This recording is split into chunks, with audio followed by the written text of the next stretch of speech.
Yeah.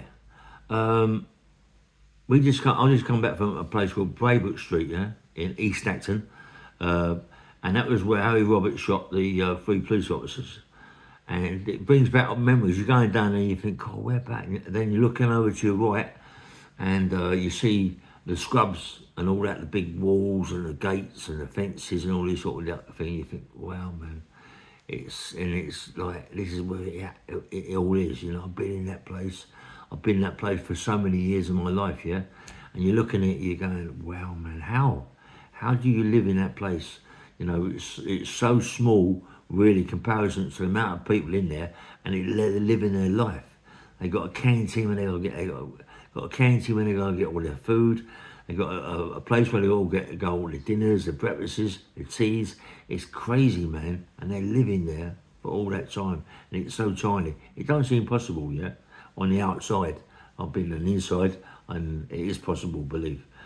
But when we're talking about Harry Roberts, my mate was saying, yeah, he said, I was going on YouTube and I see a little bit about that. And also I see a bit about Harry Roberts, a reward for Harry Roberts, yeah. And it was stuck in a shop window. And it was stuck on the opposite side of the shop window. And it says a reward of £1,000 for information leading to Harry Roberts' arrest involving three police officers' murders, yeah. And you think, that is how much life is to the government. That's how much money is more important than life itself, yeah? How can you offer? It doesn't matter how long ago it was. £1,000 for information leading to the arrest of Harry Roberts on the murder of three police officers. £1,000. Okay, it's a bit of money, but why didn't it be £100,000 or £200,000? Why? It's crazy. That's how much it is. That's how much life is worth to money. Yeah, money is so more important than anything. If you get done for a robbery, right, and it comes to hundreds and hundreds of thousands of pounds, you're going to get big bird. Right? Even if it comes to 2 or 3 grand, you're going to get big bird. You murder someone or molest a child or something like that, you're going to get little bird. Little bird, you know, comparison to a big money wise. It's absolutely crazy, man, the way they look at it. Anyway, I was talking about Harry Roberts because I've been away with John Duddy in Chelmsford prison, and I was talking about John Duddy, and I was just saying, you know, it was a shame the way John Duddy went, how he got out, and John Duddy died in prison, yeah. So John Duddy would have got out before Harry, but you know, John Duddy died in there, and I can remember going on visits with John Duddy. Do you know what? It's crazy, yeah, that I've gone through so much in my life, yeah, in prison, and yet I've seen all these people that are legends. I'm a legend myself, yeah, but they're bigger legends than I could ever be. You know what I mean? And people out there watching my podcast couldn't imagine what it's like to see those people in actual real life. You know, the Benders, the Tibbses, the Dixons, the Frasers, the Lawrences, and all these sort of people, Mickey Greens, and all these people that people talk about so much, yeah, on YouTube, and yet I've been with them, and I've actually been sitting with them, talking about everything, about life itself, and the charges they've been nicked with, like Ronnie Bender and the Craze, and you know, like Frankie Fraser and the Richardsons. You know, it's so big. It's so big. Anyway, I was just talking about John Duddy, yeah, and I was saying that it's a shame about John actually dying in prison where Harry Roberts got out of it, yeah. But I said I used to go on visits with John Duddy and see him there with his girls, yeah. And you think about his girls are really growing up now, really big and absolutely stunning kids, yeah. And John Duddy, you can see the break in his face, yeah. Okay, they killed 3 police officers, but to keep someone in prison for that long, for that, is crazy. It's madness, you know what I mean? It's madness, you know, and I think suffering that much is over the top. But they don't care about it, mate. They don't care about life. Life don't mean nothing to them, you know. And I used to talk to John a lot because I like John. Grey hair, nice guy. I used to give him bits and pieces out of the kitchen. Peter Lyons used to look after him when he used to cook. Used to give him John Duddy food. Quite a lot in there. Ronnie Benders and all them sort of people really respected John Duddy. You know, respected him as a person, yeah, as a man, yeah, not as a man who just shot police officers, but as a man, you know, who's going through so much in his life, as grey-haired old man, you know, and you think to yourself, he's gone through so much, mate. And you know, every day, one of those people, Mickey Greens, Dixons, Tibbses, and Ben, all them people, one of them would give him a dinner. And then you've got to respect that, you know. Him and Fraser, they never really got on, you know. I don't know why John Duddy and Frankie Fraser never really hit it off. There was always eye-to-eye contact, never any hello Frank or hello John or nothing like that. It was all eye-to-eye contact and bad eye-to-eye contact as well. You can imagine it kicking off, you know, but it didn't, you know. They had enough respect for each other not for it to kick off. You can imagine even John Duddy, right? I would talk to John Duddy about his life, and you know, sitting in a cell with Tony Lawrence a couple of times, talking about his life and how it is, and him talking about Harry Roberts, you know, what a person Harry Roberts was, and he was a proper hard man, you know. And to speak to John Duddy about Harry Roberts and what he reckoned about the Craze, and he said Billy Hill and all them sort of people, when he was to knock about with them people, and the Craze would come in and try and take over, and it got a bit out of order, Jack Spot and all them sort of people involved. You know, and he was just saying about, you know, how he was, Harry Roberts. Harry Roberts was a very hard, dangerous man who could really ever fight. He could really march on you, and you know, when he's been around the same places as the Craze, he said, John Duddy, that Harry Roberts would have got in a cell with Frank Fraser and John and the Craig twins, Ronnie, Reggie, and he'd have bashed them all three of them up.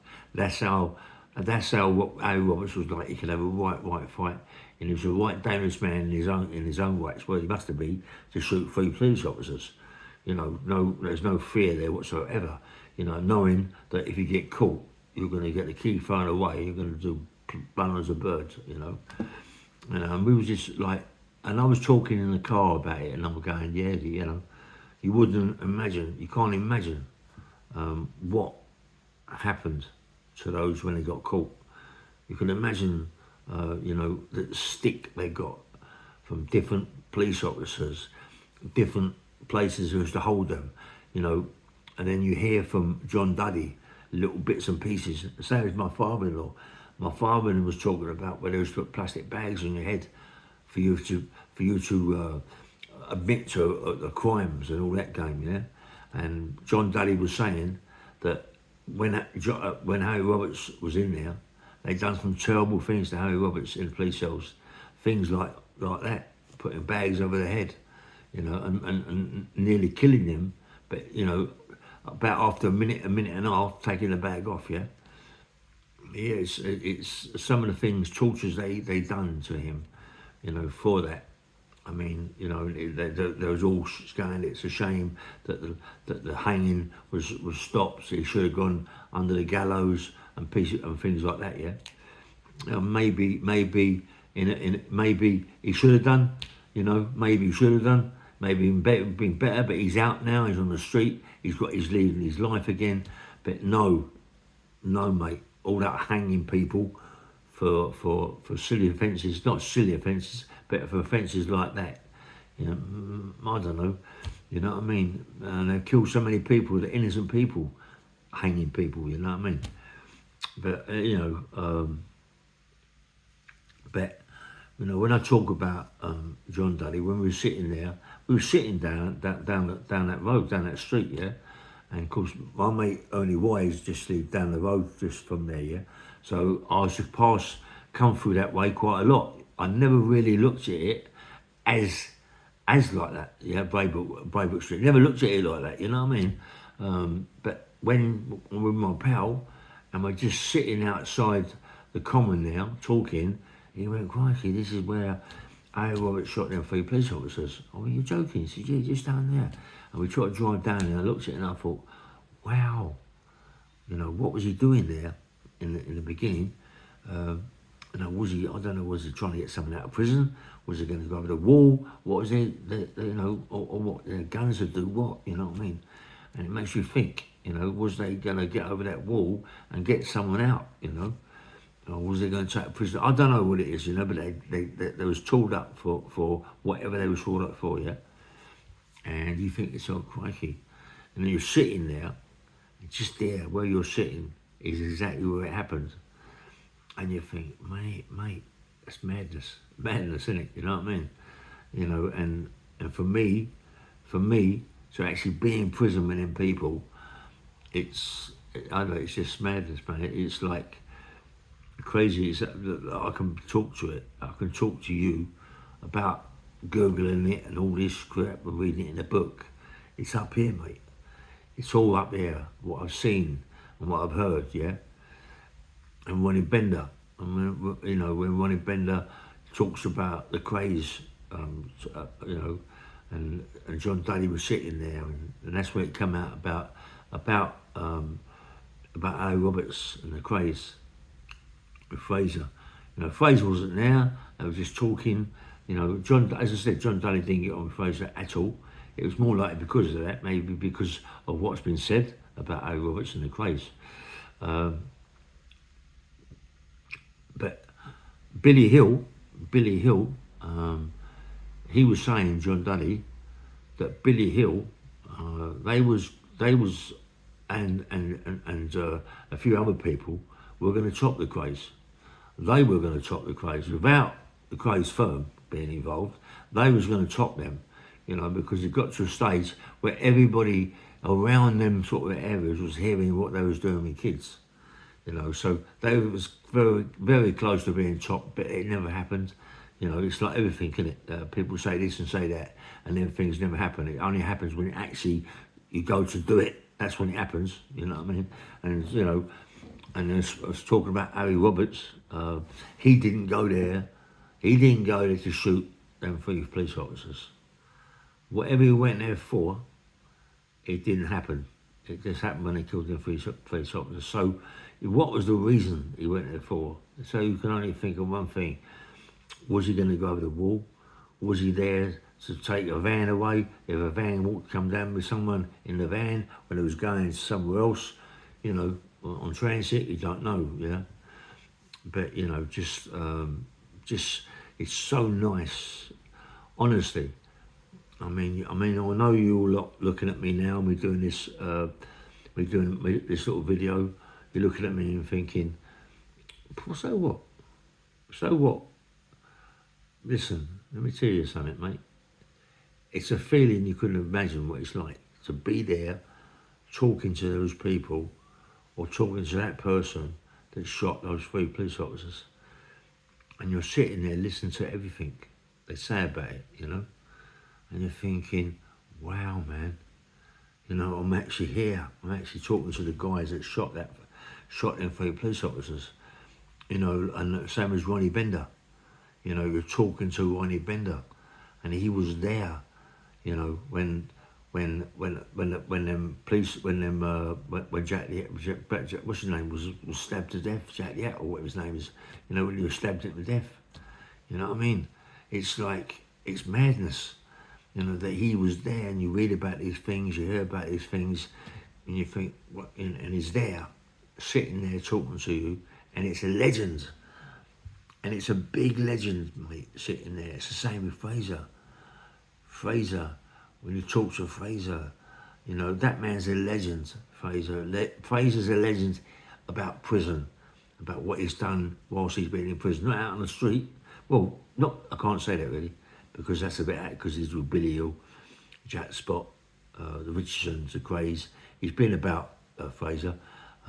He was a very dangerous man, Fraser. They all say that, you know, that people holding people down, pulling out their teeth and giving them electric shots and a groin and cutting their fingers off. That was Frankie Fraser that done that. even though people were holding them people down, it's still Frank pulling them teeth out and cutting their fingers off and chopping their ears off and them sort of things. And you're sitting there talking to them. Do you know what I mean? It's mad. It's mad. It's mad, you know, like, and you pick up a book. You pick up a book or a paper, yeah, and you read about it, you know, an old paper that they may have. Ronnie Bender had a few papers about the craze and him, the firm, you know, and you read it, and then you got Ronnie Bender's picture there as a young man, and you look at him then, he may be, what, 15, 16 years more onto his life, being in prison.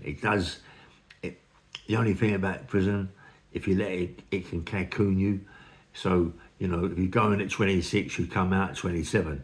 If you go in for 20 years of your life, you should cocoon yourself and train and mindsets and all that, and look young. You know, when you come out, you look after your body and you're mentally proper, mate, you know. When I say mentally proper, none of us are mentally proper when you come out and doing 15, 20 years in prison. I can assure you of that, you know, because it's a strange old thing about prison is the time that you come out of prison and you go to your house or your mum's house and you walk in those rooms and it's like claustrophobic. It's tiny because prison's so vast. Prison's massive. When you walk in it, you got all the whole wing. It's massive, and you're there. That's your life for maybe 20 years. Even when you go to do your bird in the prison, it's still open. You know, even though you're in a little cell, but you come out. You're not there for always. You come out and it's open. So when you go to your home or somewhere, it's tiny. You can't believe how small it is. You think, oh, wow, it's claustrophobic, mate. It's so tiny, and anybody who's on my video will know that. You know, when you come out of prison and you go, especially if you've done a big bit of bird, and you go to your house, you think it's tiny. Everything's, and people walking about. It's like, you know, you can't hold up. It's like ants. It's mad. It's mad. It takes you ages to get into the way life is on the outside, without the life on the inside that's in you. It's like embedded in stone. It's in you, yeah. You know, and waking up having nightmares and all that about prison, and frightened to open your eyes, quickly. You know, to open very slowly and look at the walls, and you think, oh, I'm home. I ain't in prison anymore. I'm home, you know. And when you're in prison, when you first go in prison, into whatever wing you go to, in the Scrubs or Wandsworth or Brixton, the Ville, any of those prisons, yeah. And you wake up in the morning, you open your eyes very slowly, and then you realise you're in prison. That's the reality of it. You think, oh no. But when you lay down in bed and you've slept a good sleep and you open one eye and you realise you're home, you want to cry. You know what I mean? That's what it's like. You want to cry, you can't visualise, you know. People out there on my video, on my podcasts or whatever, you've got to realise, you know, that prison is not a place to be in, yeah? You know what I mean? So you can imagine what it's like for even these prison officers that live that life. They live that life in prison. They like being in prison, because when they come out of there, they go home, it's everything's claustrophobic still. I know they're not around it 24/7 as such, as some are, you know. But anyway, John Duddy, rest in peace, John Duddy, mate. A nice guy. I think they put him away for too long. You know, to die in prison and you lose everything. You lose everything, and I don't know how or what or where he was buried. But a lot of prisons, if you die in prison, you're buried around the prison. You know, like when I was in Aylesbury YP, when I was in a block there, segregation unit there, and you come out, the exercise yard's about, I don't know, not that big. You walk around this green, and there's plaques. There's plaques of women's names everywhere, yeah? And the walls are all marked with women's names, where they scratch their names out, and all that, and you Sarah and Sarah's and all that, and Gladys and Doris and all them sort of old-fashioned names, yeah? And you say to the screws, well, what's all this, mate? And they go, well, this is where the women that got hung, and this is where the exercise yard they were, and this is where they put their names. Them plaques are the women that have been hung here, and they used to put the bodies around the nick, around the prison, in the green, and around by the block. It don't seem right, does it? It don't seem right that they can do that, but they do. They do that, you know. But you know, when we were sitting there, when we were sitting outside the scrubs, you know, and you're sitting there and you're thinking, what the fuck? What the fuck is it? You know, and you think to yourself, you're here and you can walk wherever you want. You're free to walk around wherever you want. But in there, you're not free to walk anywhere. You walk where you're told to walk. And you exercise where you're told to exercise. And I remember years ago in the scrubs, years ago, I'm on about the 60s, I'm on about mid-60s, where you walked around the exercise yard and there was no fences. There was no big fences around the inside of the nick. It was only walls, yeah? And they had these Alsatians that were like wolves. They were massive, mate. And they made them, Alsatians, like tigers, savages, mate. You know, and you'd walk around that exercise yard or walk into wherever you got to walk through, and they'd have 4 or 5 dogs there watching the wolves there. And these dogs, their teeth were like that, you know, and they was like and the screws that frightens you, really, because the screws don't look bigger than the dogs. You know what I mean? That's what's more frightening.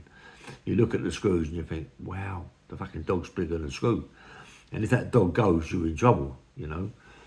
Yeah, man. And I remember them days that there was no fences, and it was Mountbatten that put all the fences up, the prison within the prison, all them years ago. But all them years ago, there wasn't no fences around Wandsworth when Biggs escaped.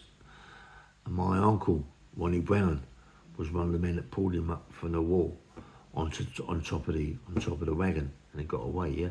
My uncle was Ronnie Brown. So it's all, you know, and it's you know, when I used to go and see my uncle Bonnie out, my uncle Ronnie Brown with Johnny Up, my uncle, they're all uncles to me, yeah. And I used to go and see them, and you talk about, you know, villainy and gangsterism, and they talk to me saying, you're going to be like that way. The way you're going to wind up in prison. You're going to wind up the same as these people. You'll be a legend, mate, and that's what's going to happen. I mean, nah, not me, mate, never. And then, before you know where you are, you're sitting in a cell, 3 or 4 handed, stinking, and you're thinking, why didn't I take notice of my Ronnie Brown and my Johnny Hunt, my Uncle John? And there you are, keep coming back. You keep coming back. And there ain't many that don't keep coming back. You get the ones now and again that say they're not coming back and they don't come back. But prison, in my time, was a funny old place, because you could be in prison, get let out for a couple of years, come back, and it's the same people that are in prison that you left. It's mad. It's the worst of it is, right, I feel that when you get a big sentence, right, say you do a big sentence of 15, 20 years, and you've been out the street, and you come back, and all of a sudden you see some people that you knew. Hey, you going all right? All right, mate, how are you, mate? I go, yeah, I'm sweet. Oh, fucking sweet, I just got 20 years. I fucking know. And you talk to the people that you, them people, you go, how long have you done now? They go, well, you know, this is my 19th year. And you think, wow, man. And you've got to do all this. And you remember them in prison when you left years ago. It's mad, mate. So it's mad. And you've got to do that sentence like he's done that sentence. Anyway, it started off about John Duddy, you know, and, you know, it started off, you know, how it is. And, but this is prison. This was prison that I was in. And it was a life that I led. And it's the people that I see, you know, and good people. And believe me, people who are watching my comments, watching my comments, you know, I'm not going to get tongue-tied and mucked about to say it. But people are watching me, like Harry Roberts, John Duddy, and all these people, Mickey Greens, Wayne Benners, Tibbses, Dixons, Lawrence's, Frasers. They're all good people, mate. They're all good people. Because they get caught with something they've done wrong, or wrongs, don't mean to say they're bad people. They're good people. And them people really are better than people that are on the street. Straight people. Straight people, they're no good. The best people are people like them. Anyway, Bang Bang Rail, please press the like button and subscribe, and thank you. Bye-bye.